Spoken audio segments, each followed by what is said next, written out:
Question numéro 1. La présence d'un triangle de présignalisation à bord de mon véhicule est obligatoire. Réponse A. Recommandé. Réponse B.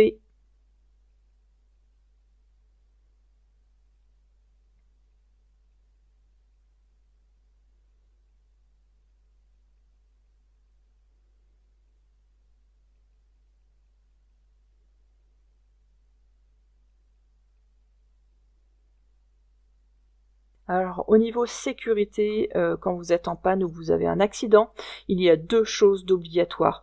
Vous avez le triangle de présignalisation que vous devez posséder à bord de votre véhicule et votre gilet de sécurité que vous devez posséder à proximité immédiate de vous, du volant, donc en règle générale dans la boîte à gants. Donc là, c'était réponse A. Question 2.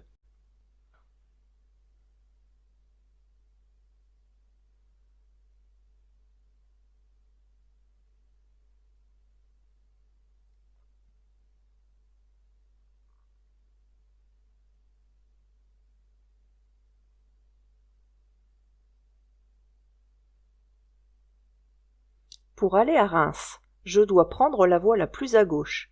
Oui, réponse A. Non, réponse B. Je peux changer de voie. Oui, réponse C. Non, réponse D.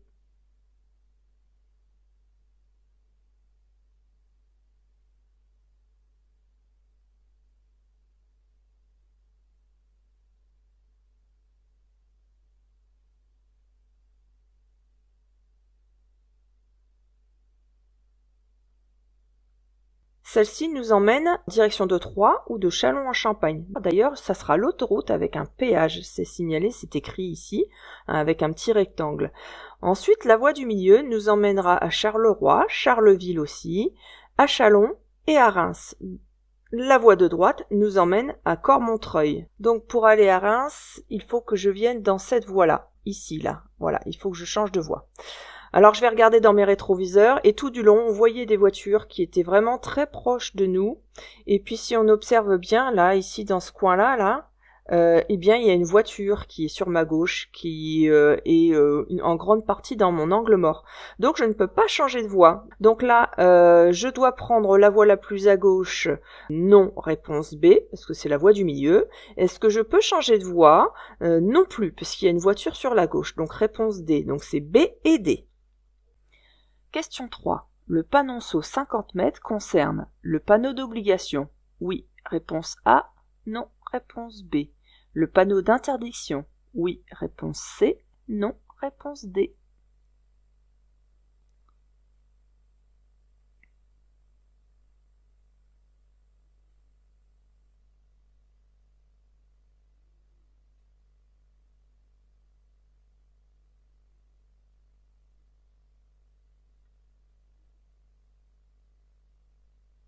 Donc il faut savoir que le panonceau c'est ça, il faut bien connaître les termes techniques.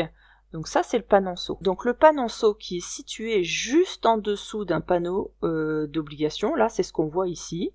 Donc dans ce cas-là, ça ne concerne que le panneau qui est juste au-dessus. Le panonceau c'est toujours pour le panneau qui est juste au-dessus. Mais attention, il y a une exception à ça.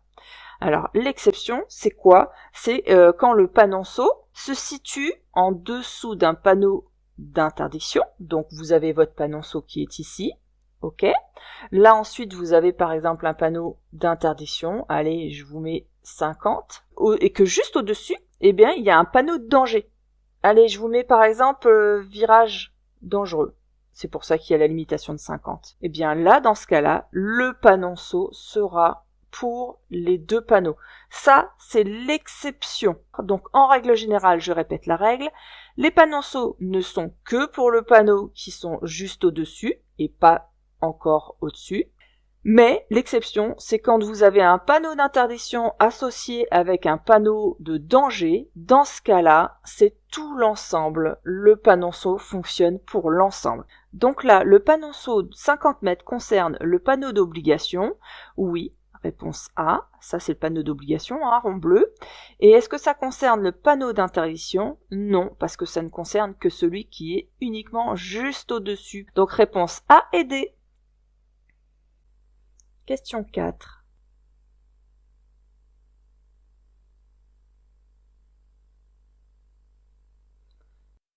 Dans cette situation, je ralentis et je passe, réponse A, ou je m'arrête, réponse B.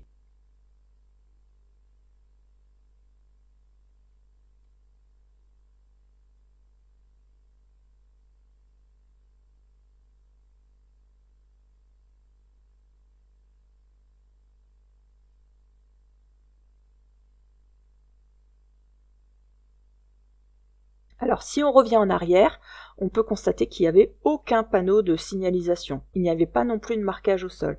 Si vous n'avez pas eu le temps de bien voir, là vous pouvez revenir maintenant en marche arrière, maintenant que c'est la correction. Attention, hein, le jour de l'examen, la vidéo qui passe, vous ne pouvez la voir qu'une seule fois. Donc attention à bien observer pendant le défilement de la vidéo. Alors là, il n'y avait pas de panneau, pas de marquage au sol, donc il n'y avait pas de règle de priorité de passage, il n'y avait pas non plus de stop à l'entrée, des fois ça peut arriver. Hein. On a un petit panneau là qui nous permet de voir qu'il n'y a personne qui arrive en face. Évidemment, donc on va passer, mais on va ralentir au cas où il y en a quand même un qui arrive au dernier moment parce que la visibilité dans le miroir n'est pas superbe et en face, ce n'est pas large du tout. Donc il vaut mieux, dans ces cas-là, ralentir aussi. Donc là, c'était réponse A, je ralentis et je passe. Question 5. Un réglage correct du rétroviseur intérieur me permet d'avoir une vue complète à l'arrière sans avoir à bouger la tête. Oui, réponse A. Non, réponse B.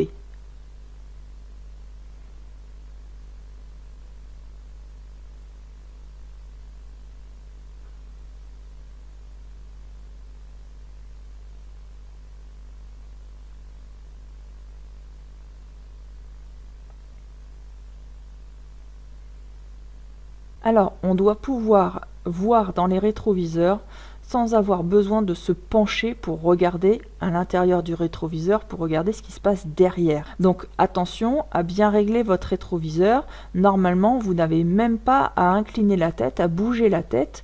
Normalement, du coin des yeux, ça devrait vous suffire pour avoir une bonne vision dans votre rétroviseur sans avoir trop à hocher la tête. Donc là, c'était réponse A.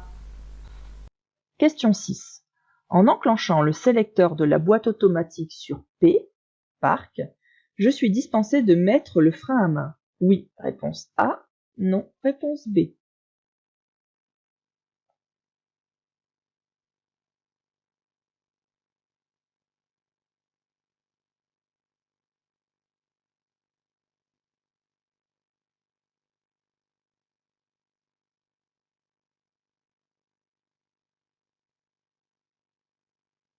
P comme parc ou frein de parking aussi. Donc cette position, on l'utilise lorsqu'on stationne. Donc ça immobilise les roues par le biais de la transmission, c'est-à-dire la boîte de vitesse. La boîte de vitesse est bloquée, du coup ça bloque vos roues.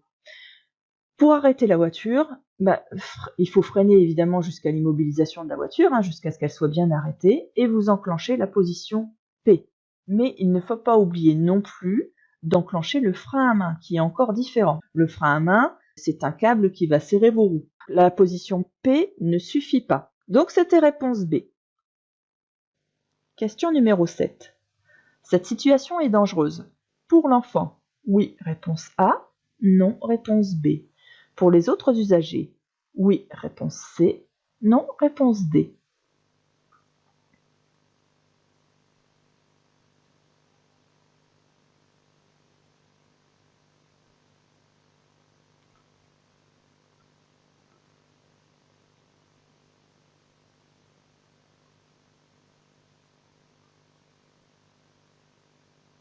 Alors, il faut toujours se dire qu'une ouverture de portière, c'est dangereux. D'ailleurs, il y a beaucoup d'accidents avec une ouverture de portière, même avec un adulte. Alors, avec les enfants, c'est encore pire. Qu'est-ce qui se passe?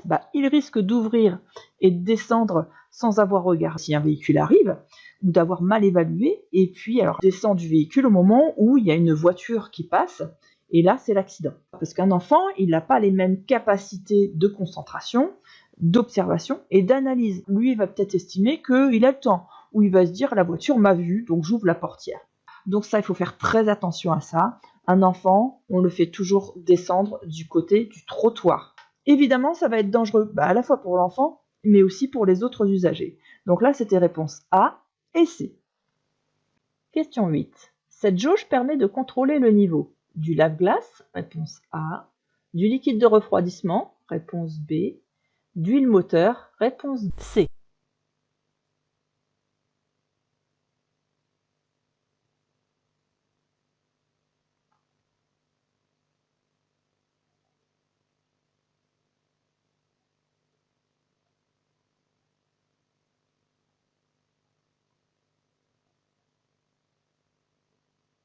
Donc ça, qu'est-ce que c'est? C'est une petite tirette avec une grande tige métallique à l'intérieur du tuyau qui va aller prendre le niveau de l'huile moteur. En fait, ça fait comme ça. Vous avez donc l'anneau là que vous allez tirer ici. Hein.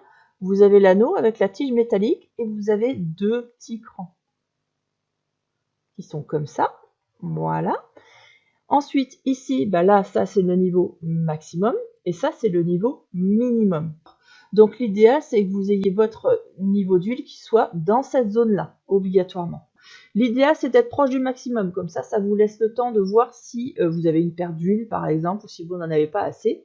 Parce que si vous êtes en dessous du minimum, vous allez endommager votre moteur. Donc là, c'est la petite tirette que vous avez. Alors, il faut l'utiliser. Le moteur, il ne doit pas tourner pendant ce temps-là. Et il faut que le moteur soit froid, de manière à ce que l'huile retombe dans le bas du moteur, pouvoir faire un vrai niveau. Donc si vous venez d'utiliser votre voiture, attendez un peu avant de pouvoir utiliser votre jauge pour pouvoir faire un bon niveau, un vrai niveau. Et ensuite, il y aura un autre bouchon un peu plus loin pour pouvoir remplir votre niveau d'huile s'il n'y en a pas assez. Donc cette jauge permet de contrôler le niveau de l'huile moteur. Réponse C. Question 9. Je prête davantage attention au côté droit, réponse A, au côté gauche, réponse B.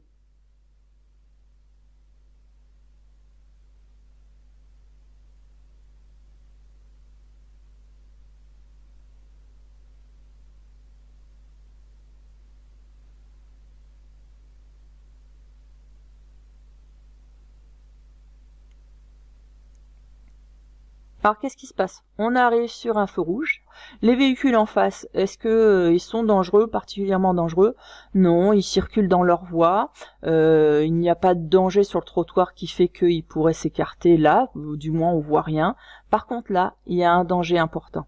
C'est que lui, il a mis son clignotant et il regarde, vous voyez, dans le rétroviseur pour voir s'il peut s'engager. Il est tellement concentré dans son rétroviseur que est-ce qu'il m'a vu? Est-ce qu'il va pas avancer encore de quelques centimètres pour voir un peu mieux? On ne sait pas. Surtout qu'en plus, ses roues sont orientées vers ma voie. Donc s'il bouge un tout petit peu, il sera tout de suite dans ma voie. Et là, c'est le risque d'accident. Donc là, je prête davantage attention au côté droit. Question 10. Pour faire descendre un passager, je m'arrête immédiatement. Sur le trottoir? Oui, réponse A. Non, réponse B. Le long du trottoir? Oui, réponse C. Non, réponse D.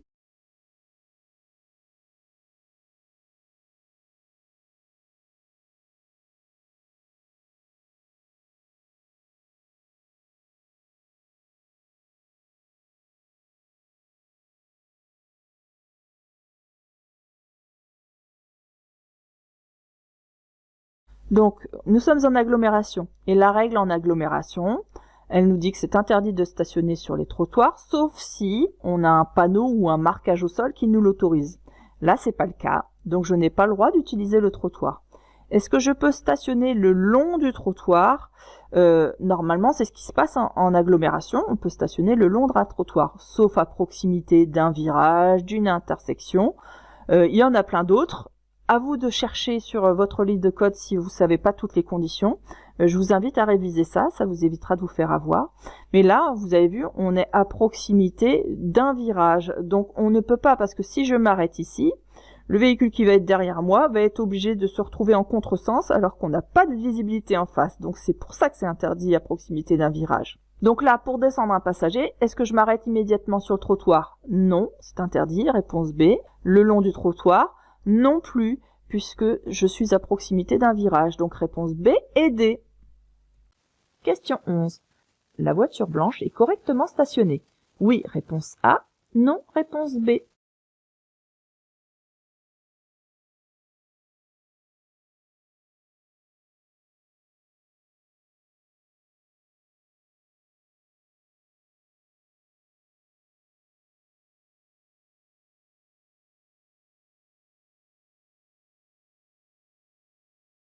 Donc là, on peut voir en effet qu'il y a un petit bateau pour pouvoir justement accéder sur le trottoir, avec une séparation. Il n'y a pas de marquage au sol, mais il y a une séparation entre les piétons et la zone de stationnement. Certainement qu'en amont, il y avait un panneau qui nous autorisait à stationner. Donc, on a le droit de s'arrêter et de stationner sur cette zone-là. Là, c'est possible. Là, on peut. Par contre, ici, nous sommes en agglomération. Vous avez vu, il y a des maisons partout. La règle en agglomération est qu'on a toujours le droit de stationner ou de s'arrêter, mais uniquement dans notre sens de circulation. Donc, toutes les voitures, normalement ici, doivent être garées dans ce sens-là. Toutes. Et là, qu'est-ce qu'on constate? C'est que cette voiture-là, elle n'est pas garée dans le bon sens de circulation. Elle a fait un contresens pour venir se garer ici. Et ça va être dangereux aussi pour ressortir, parce qu'elle va refaire un contresens. Donc ça, c'est interdit. C'est obligatoirement dans notre sens de circulation. Donc c'était réponse B. Question 12. En cas de contrôle routier, je dois obéir à un ordre donné par un policier. Oui, réponse A. Non, réponse B. À un ordre donné par un gendarme. Oui, réponse C. Non, réponse D.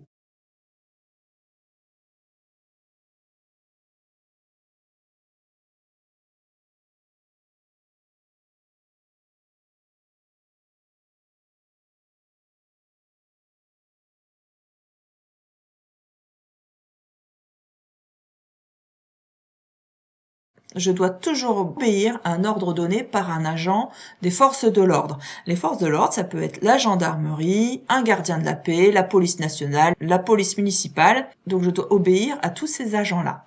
Donc dans le cas contraire, je vais commettre un refus d'obtempérer. Donc est-ce que je dois obéir à un policier? Oui. À un gendarme? Oui aussi. Donc c'était réponse A et C. Le conducteur de la voiture me fait signe de passer. Je m'engage. Réponse A. J'attends. Réponse B.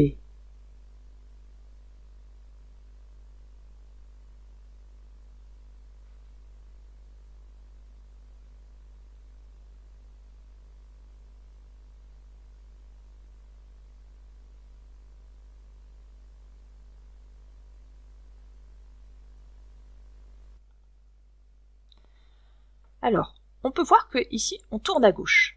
Donc, quand je tourne à gauche, je dois toujours laisser passer les véhicules qui sont en face s'il n'y a pas de signalisation particulière. Ensuite, on voit que la voiture noire, elle, tourne à droite. Donc, normalement, on se passe l'un derrière l'autre pour tourner mutuellement chacun de notre côté.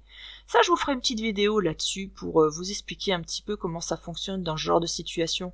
Est-ce qu'on passe l'un devant l'autre ou l'un derrière l'autre? Ça serait peut-être intéressant. Dites-le moi d'ailleurs en commentaire si ça vous intéresse.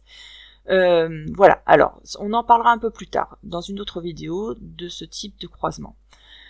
Voilà, alors, le conducteur d'en face me fait signe de passer. C'est sympa, donc je pourrais me dire j'y vais. Mais là, il y a un problème. C'est qu'il y a à côté un cycliste. Le cycliste, lui, ne me fait aucun signe, donc il reste prioritaire, qu'il aille tout droit ou à droite, à sa droite, d'accord? S'il avait voulu aller à gauche, il ne serait pas placé ici, il se serait placé de ce côté-là. Donc il va tout droit ou à droite. Ce qui fait que moi, quand je tourne, je vais lui couper la route. Donc je dois le laisser passer, ce cycliste. Donc le conducteur de la voiture me fait signe de passer. Je m'engage ou j'attends. Eh bien, c'est la réponse B. J'attends parce que je dois laisser passer le cycliste. D'accord? Question 14. Pour tourner à gauche, je vais devoir céder le passage au véhicule. A. Réponse A. B. Réponse B. Aucun des deux véhicules. Réponse C.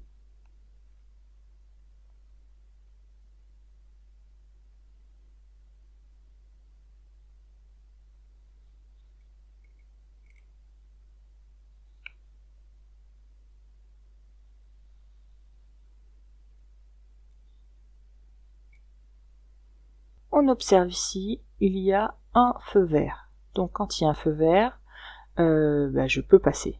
Mais il y a peut-être des véhicules à laisser passer. On constate aussi que je suis dans une voie pour tourner à gauche. Ce qui veut dire que si j'ai le feu vert, je dois m'avancer jusqu'au milieu de l'intersection et ensuite laisser passer les usagers d'en face avant de tourner. Mais est-ce que je laisse passer les deux usagers? Alors, quand moi j'ai une flèche pour tourner à gauche, comme ici, je vais devoir m'avancer jusqu'au milieu de l'intersection pour ensuite tourner vers la gauche. Le véhicule d'en face va s'avancer jusqu'au milieu de l'intersection pour ensuite tourner à sa gauche. Donc on va pas se passer l'un derrière l'autre, on va se passer l'un devant l'autre. Donc là on ne va pas se gêner, on va tourner mutuellement en même temps, donc je n'ai pas à lui céder le passage.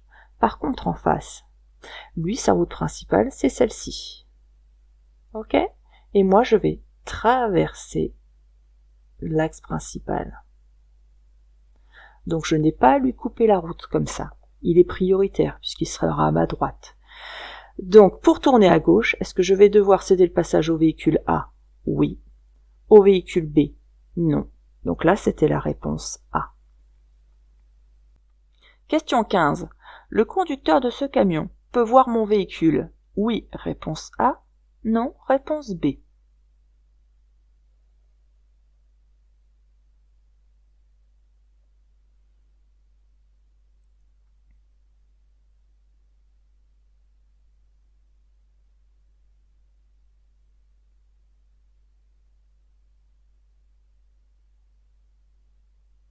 Donc ce camion-là, pour voir ce qui se passe derrière, il n'a qu'une seule chose de disponible, ce sont les rétroviseurs. Donc en toute logique, si moi je ne perçois pas ces rétroviseurs, eh bien lui ne pourra pas me voir. Je ne suis pas dans son champ de vision. Donc là, il faut que je reprenne absolument des distances de sécurité parce que je me mets en danger. D'autant plus quand on voit ce qu'il transporte. Il y a plutôt intérêt à respecter les distances de sécurité. Donc là, le conducteur de ce camion peut voir mon véhicule ? Non, réponse B. Question 16. En cas d'incendie, mon véhicule protège efficacement des fumées ? Oui, réponse A. Non, réponse B.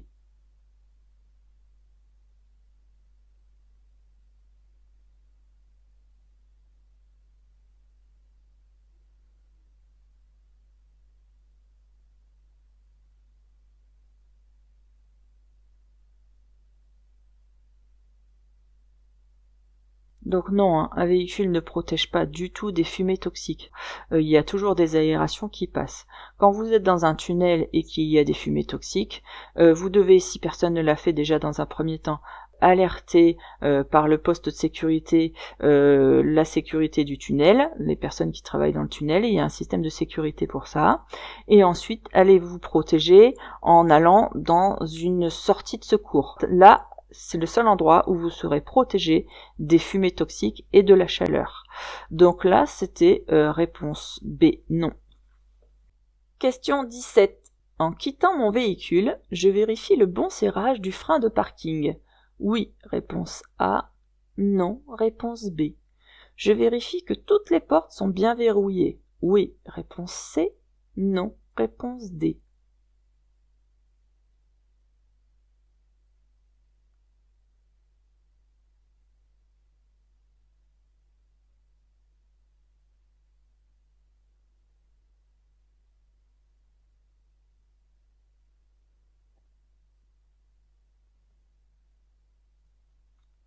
Alors, avant de descendre de ma voiture, je vérifie toujours qu'elle soit bien immobilisée. Donc, dans ce cas-là, je mets le frein de parking ou le frein à main, c'est l'autre terme.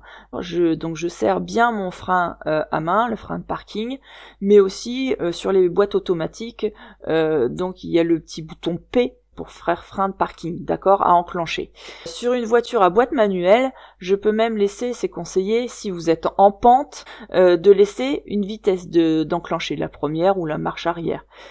Ensuite, je dois aussi m'assurer que toutes les vitres sont totalement remontées et qu'aucun objet n'est visible à l'intérieur de la voiture. Ça, je vous le conseille fortement si vous voulez pas vous retrouver avec une vitre cassée parce que vous avez, par exemple, laissé votre téléphone dans la voiture. Et puis ensuite, je quitte le véhicule en verrouillant effectivement toutes les portes de la voiture. Donc, en quittant mon véhicule, je vérifie le bon serrage du frein de parking, que ce soit en boîte auto ou en boîte manuelle, ça sera oui. Donc, réponse A. Et je vérifie que toutes les portes sont bien verrouillées, oui aussi. Réponse A et C. Question 18. Le feu tricolore ne fonctionne pas. Je suis prioritaire. Oui, réponse A. Non, réponse B.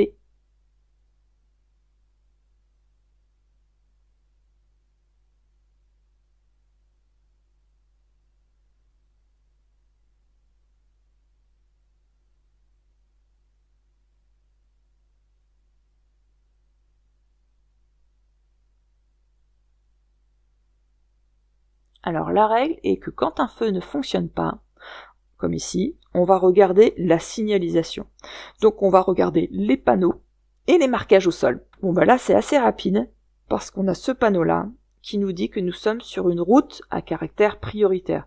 Ça veut dire que tant que je continue sur cette route-là, sur ce feu-là, sur cette intersection-là, mais aussi sur les suivantes, je serai prioritaire. Donc là, c'était réponse A. Question 19. Je viens d'activer l'airbag du siège avant côté passager. Oui, réponse A. Non, réponse B.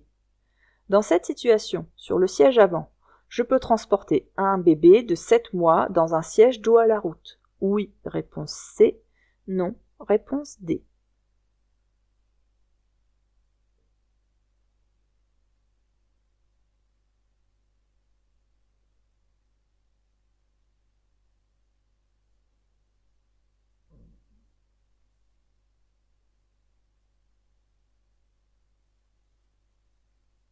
Alors il faut savoir que sur la plupart des voitures, des nouvelles voitures, mais attention certaines c'est pas possible, vous pouvez désactiver l'airbag du côté passager. Comment vous faites? Vous introduisez votre clé de voiture là-dedans, dans ce Neumann ici, et ensuite vous tournez soit sur on, soit sur off, en fonction de ce que vous avez l'intention de faire. Si vous le mettez sur on, c'est que là l'airbag est enclenché.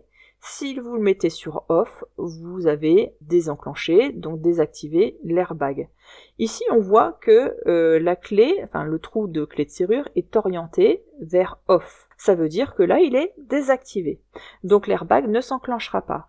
Ce qui fait que vous pouvez mettre un bébé, siège dos à la route, de moins de 7 mois, sans problème, sur l'avant. Donc ici, est-ce que je viens d'activer l'airbag ? Là, c'était réponse non, je vous l'avais désactivé, et du coup, c'était oui, je peux mettre un enfant de moins de 7 mois. Donc réponse B et C. Question 20.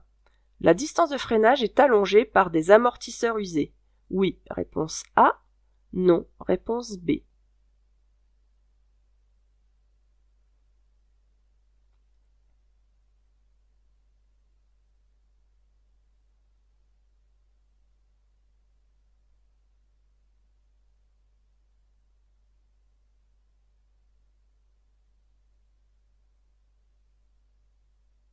Alors, un amortisseur, qu'est-ce que c'est? Bon, c'est une sorte de ressort que vous avez ici, là, derrière.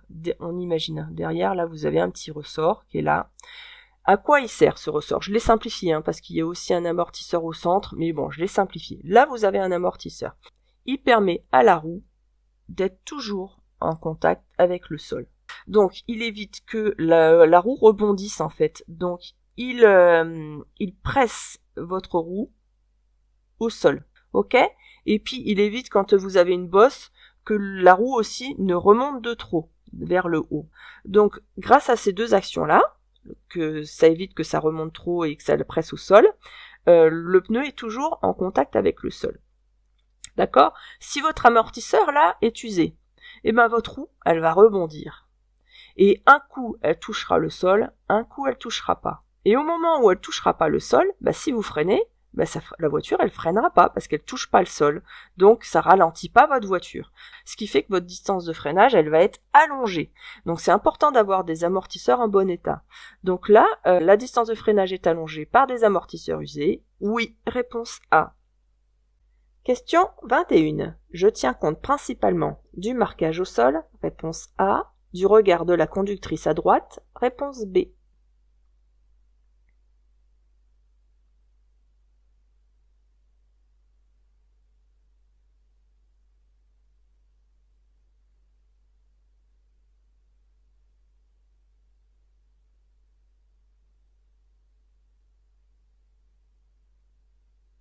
Donc même si je sais que je suis prioritaire, on le voit avec le marquage au sol, il faut vraiment se préoccuper de savoir ce que va faire le conducteur. Surtout dans les ronds-points, il y en a qui ont tendance à se forcer un petit peu le passage, soit volontairement, ou d'autres parce qu'ils estimaient avoir le temps. On n'a pas forcément la même estimation les uns les autres. Donc il faut surtout se préoccuper du regard de la conductrice à droite, pour s'assurer qu'elle m'ait bien vu quand même. Donc réponse B. Question 22. J'augmente l'intervalle de sécurité si je circule à 50 km/h. Oui, Réponse A, non. Réponse B. À 30 km/h, oui. Réponse C, non. Réponse D.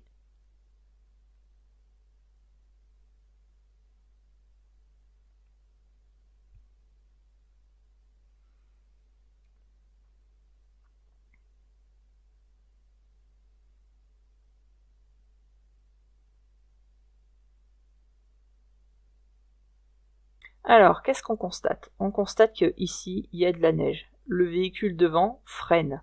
Et encore un peu plus loin devant, il y a deux scooters qui circulent, et ils n'ont pas peur, qui circulent sur la neige. Je ne sais pas s'ils freinent ou pas, mais ça reste dangereux, parce qu'à mon avis, eux, ils risquent de vraiment glisser dans le virage. Donc celle-ci est en train de freiner. Donc si j'arrive à 50 km/h, bah là je pense que c'est l'accident assuré. Là, si la voiture freine et que moi je glisse, là je tape automatiquement. D'accord? Même à 30 km/h, ça reste dangereux. Parce que si ma voiture commence à glisser, elle peut avancer toute seule, sans que j'accélère et tout en freinant ou en essayant de lâcher le frein progressivement pour reprendre l'adhérence. Mais si ma voiture glisse, elle glisse. Alors il vaut mieux augmenter ces distances de sécurité pour éviter de percuter la voiture de devant au cas où on perde l'adhérence de la voiture. Donc là, c'était réponse A et C. Dans tous les cas, il faut augmenter les distances de sécurité. Question 23.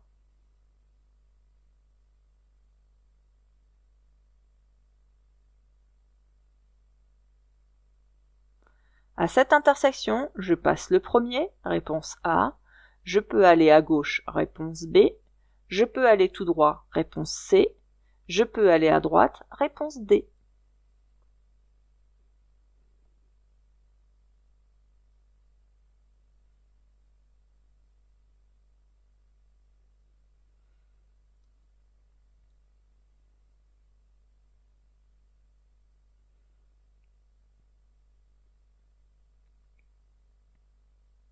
Alors, on va revenir en arrière et observez bien la signalisation. Vous avez vu, il y a un panneau stop avec un panneau interdit de tourner à gauche. Une bande stop qui est ici. Donc, à cette intersection, est-ce que je passe le premier? Eh bien non, puisque j'ai un stop. Ensuite, est-ce que je peux aller à gauche? Il y avait deux choses. Il y avait le panneau tout à l'heure interdit d'aller à gauche, mais en plus de ça, vous avez ce panneau-là qui vous dit que vous êtes en sens interdit. Sauf pour les cyclistes, le panneau nous concerne. D'accord? Est-ce que je peux aller tout droit? Il n'y a aucune interdiction d'aller tout droit. D'ailleurs, vous avez vu, il y a même de la signalisation qui nous concerne. Et il n'y avait pas d'interdiction d'aller à droite non plus. Donc, est-ce que je passe le premier? Non. Est-ce que je peux aller à gauche? Non plus. Est-ce que je peux aller tout droit? Oui. Réponse C. Est-ce que je peux aller à droite? Oui. Réponse D. Donc là, c'était C et D. Question 24. Il faut 1 heure pour éliminer un verre d'alcool. Oui, réponse A. Non, réponse B.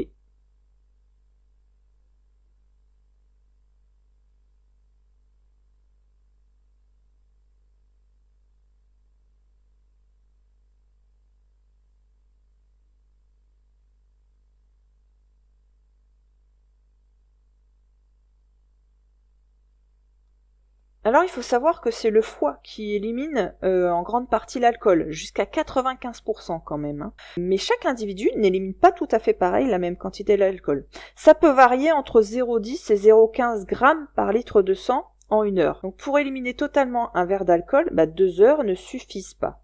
Comme un verre, ça fait jusqu'à peu près 0,25 grammes par litre d'alcool, et qu'on élimine à peu près 0,10 et 0,15 grammes par heure, eh bien, 1 heure, ça ne suffit pas. 2 heures non plus, ça ne suffit pas.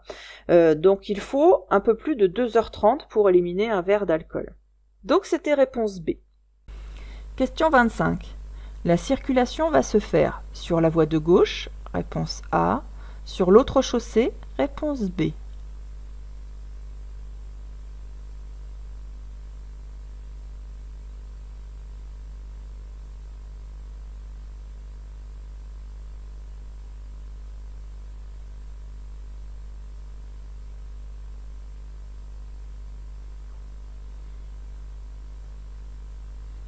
Donc ici, en fait, il ne fallait pas confondre la voie et la chaussée.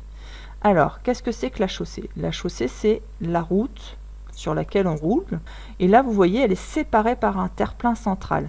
Donc, en fait, il y a une chaussée ici et il y en a une autre de l'autre côté. Donc ça s'appelle une route à deux chaussées séparées par un terre-plein central. Une chaussée, une deuxième chaussée ici, de l'autre côté, ceux d'en face.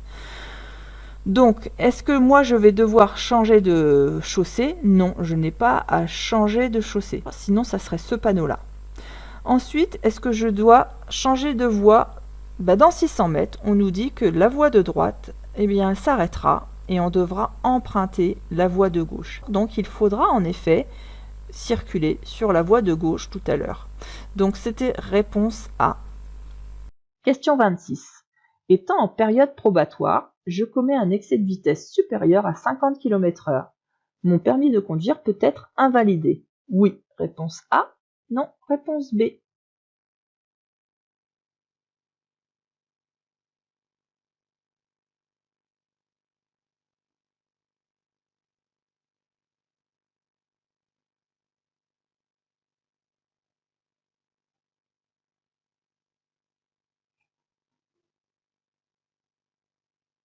Et oui, si je commets une infraction de 50 km/h et plus, mon permis peut être invalidé par le tribunal. Ça, c'est à savoir par cœur aussi. Donc, réponse A.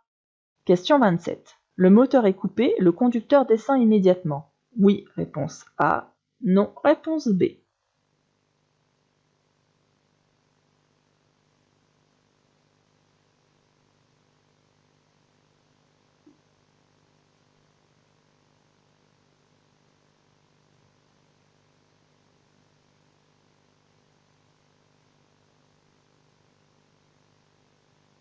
Donc toujours avant de descendre d'une voiture, on doit toujours regarder dans les rétroviseurs et en vision directe pour voir ce qui se passe dans l'angle mort. Mais là, rien que dans les rétroviseurs, on peut apercevoir qu'il y a quelqu'un justement sur le côté. Donc si j'ouvre ma portière, je vais percuter ce cycliste. Donc c'était réponse B. Question 28. Abaisser sa vitesse de 10 km/h permet de réduire le temps de réaction. Réponse A. Une économie de carburant. Réponse B. Une diminution de la vigilance. Réponse C. Une réduction de la pollution sonore. Réponse D.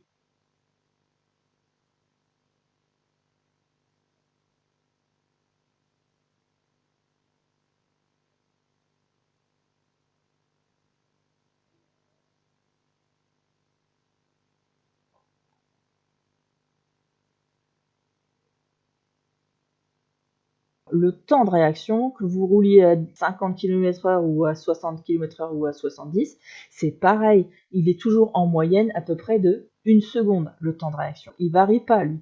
La distance que vous allez parcourir pendant le temps de réaction, lui, va changer. Parce que si vous roulez plus vite, vous ferez plus de distance pendant ce temps de réaction. Mais le temps de réaction, la durée, elle est toujours à peu près d'1 seconde. C'est la même. Donc c'est pas la A. Est-ce que ça fait des économies de carburant? Oui, puisque le moteur fait moins d'efforts pour faire rouler la voiture, puisqu'on roule moins vite, donc on consomme moins de carburant. Est-ce que ça diminue la vigilance? Non, ça diminue pas la vigilance. Est-ce que ça réduit la pollution sonore? Eh bien oui, comme on roule moins vite, la voiture fait moins de bruit aussi. Donc c'était réponse B et D. Question 29. J'ai raison de me rapprocher avant de dépasser. Oui, réponse A. Non, réponse B.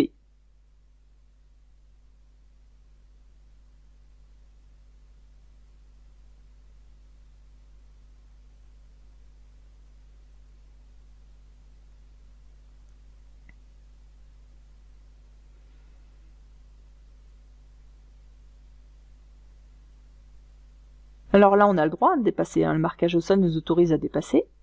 Mais par contre, plus je me rapproche du tracteur pour le dépasser, moins j'aurai la visibilité en face. Là, je vois de moins en moins bien si je m'approche, parce que là, ce véhicule-là, il est volumineux, il me cache de la visibilité. Par contre, si je reste en retrait, donc un peu plus en arrière, là, j'aurai une meilleure visibilité pour voir ce qui se passe en face et pour estimer si j'ai le temps de dépasser ou pas. Et en plus de ça, j'aurai des distances de sécurité par rapport à ce tracteur-là. Donc, ça a plein d'intérêt de garder mes distances. Donc, j'ai raison de m'approcher avant de dépasser. Non, réponse B. Question 30. Lors d'un contrôle routier, le niveau sonore du véhicule peut être mesuré. Oui, réponse A. Non, réponse B.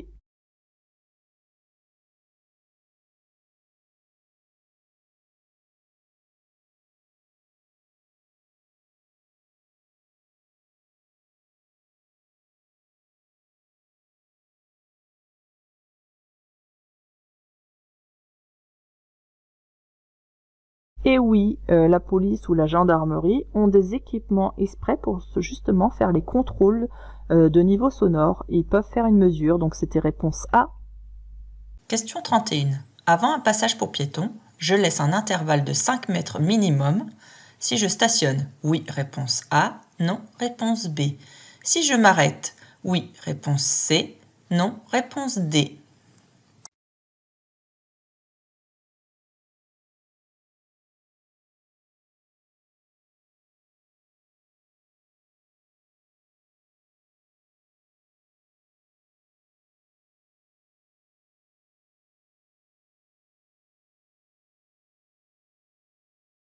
Donc ça, c'est dans le permis de conduire, dans le code de la route. Quand vous stationnez, que vous vous arrêtez même, vous devez toujours laisser un intervalle au minimum de 5 mètres avant un passage piéton. Pourquoi ? C'est pour éviter que ma voiture masque la visibilité du passage piéton et donc des piétons qui s'apprêtent à traverser. C'est encore pire pour des enfants, par exemple, on va cacher encore plus la visibilité. Et donc ça permet aux autres usagers qui circulent de les voir arriver et de les voir s'engager. Donc là, c'était réponse A et C. Question 32. J'ai le temps de passer. Oui, réponse A, non, réponse B.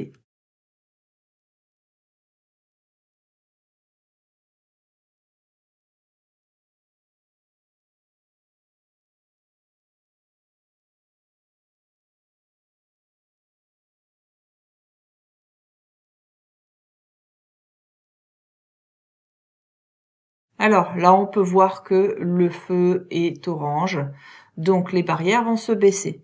Je n'ai pas le temps de passer, c'est trop dangereux, donc c'était réponse B. La présence de l'e-call est obligatoire sur les nouveaux modèles de voitures. Oui, réponse A. Non, réponse B. Sur les nouveaux modèles de moto. Oui, réponse C. Non, réponse D.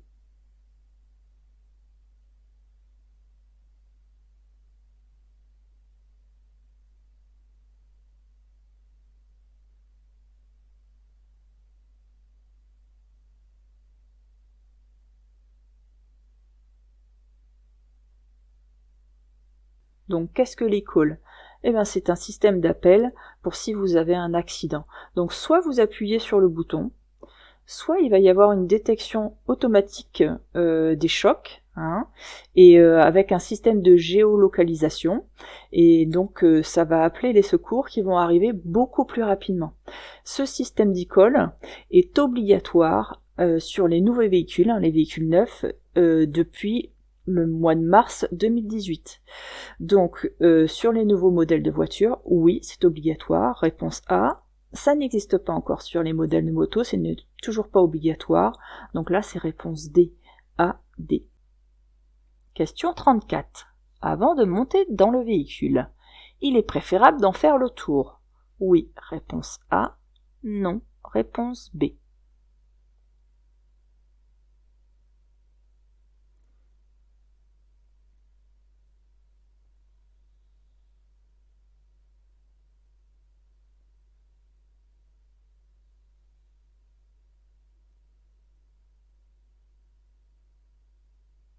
Alors là, c'est un gros conseil, il faut toujours faire le tour d'un véhicule avant de s'installer dans le véhicule. Pourquoi ? Parce que il peut très bien y avoir un obstacle. Au moment où vous êtes garé, par exemple, il peut y avoir un poteau, un petit piquet sur le devant du véhicule. C'est un exemple.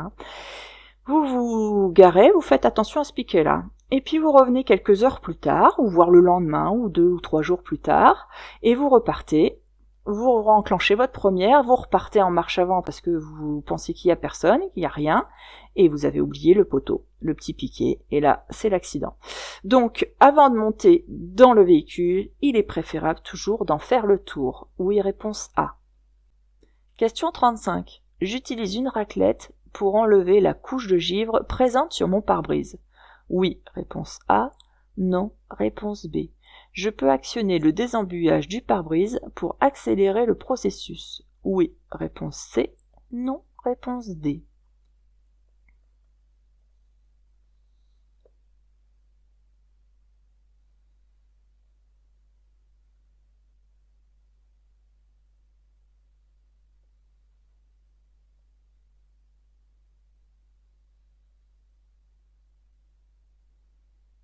Oui, donc pour enlever la couche de givre, il faut utiliser évidemment une raclette spécifique parce que sinon vous allez avoir des grosses difficultés à enlever le givre sur un pare-brise.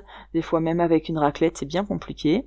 Et pour aider ça, vous pouvez actionner en effet le désembuyage du pare-brise pour pouvoir accélérer le processus. Donc là c'était réponse A et C. Question 36. Le transport le plus rapide dans les agglomérations aux heures de pointe est le vélo, réponse A, la voiture, réponse B.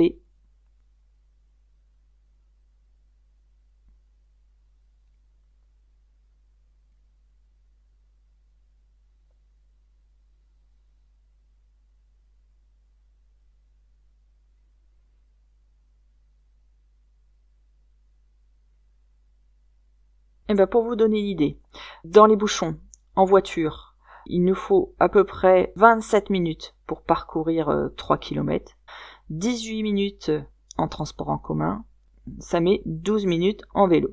Donc réponse A. Question 37. Je facilite le passage de l'ambulance. Oui, réponse A. Non, réponse B.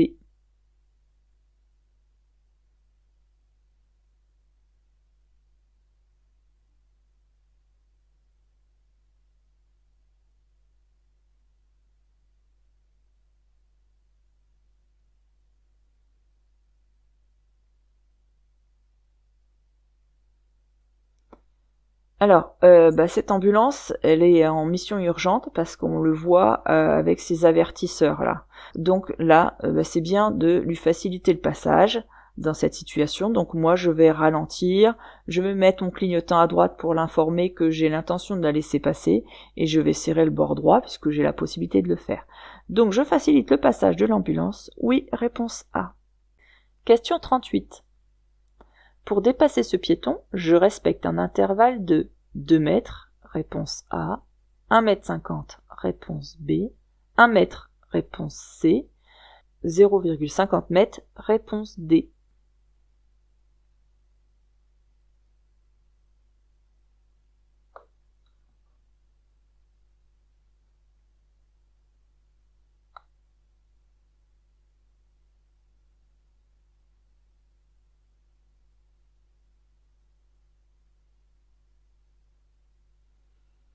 Alors sur cette photo, il n'y a pas de doute possible, nous sommes en agglomération. Donc la règle en agglomération est d'avoir un intervalle de minimum 1 mètre entre moi et un piéton. Donc là, c'était réponse C. Question 39. Pour ajouter du liquide lave-glace, je dévisse le bouchon. A, réponse A. B, réponse B. C, réponse C. D, réponse D.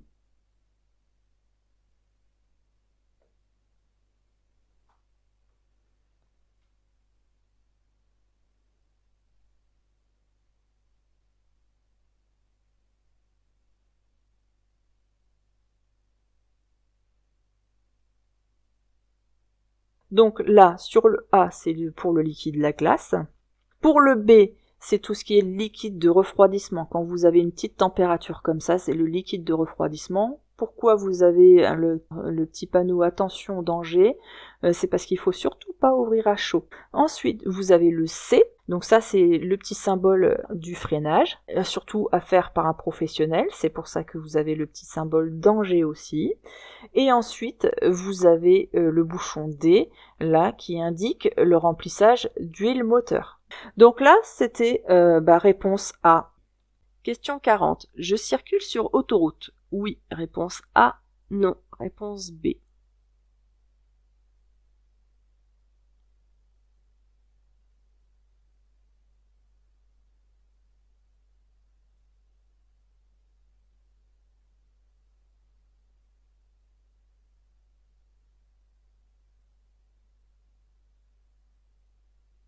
Alors, avant de répondre à la 40e question, n'oubliez pas de mettre un petit like et un petit commentaire, surtout si vous avez des questions, parce que vous avez vu, j'essaye de répondre à toutes les questions.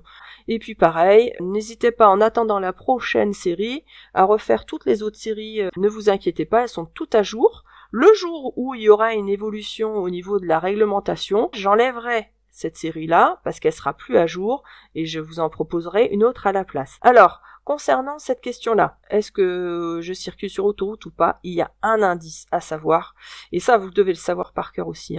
Là, on vous dit qu'il y a une sortie, la sortie numéro 20, qui sera dans 1 kilomètre. Je pourrais aller à Vitry-le-François ou à Cézanne. Et on nous dit aussi qu'il y aura l'aire de Somsou. Et le panneau aire de Somsou est en bleu, ce qui veut dire que je suis sur l'autoroute. À partir du moment où vous avez une aire de repos qui est de couleur bleue, ça veut dire que c'est une aire de repos d'autoroute. Donc réponse A,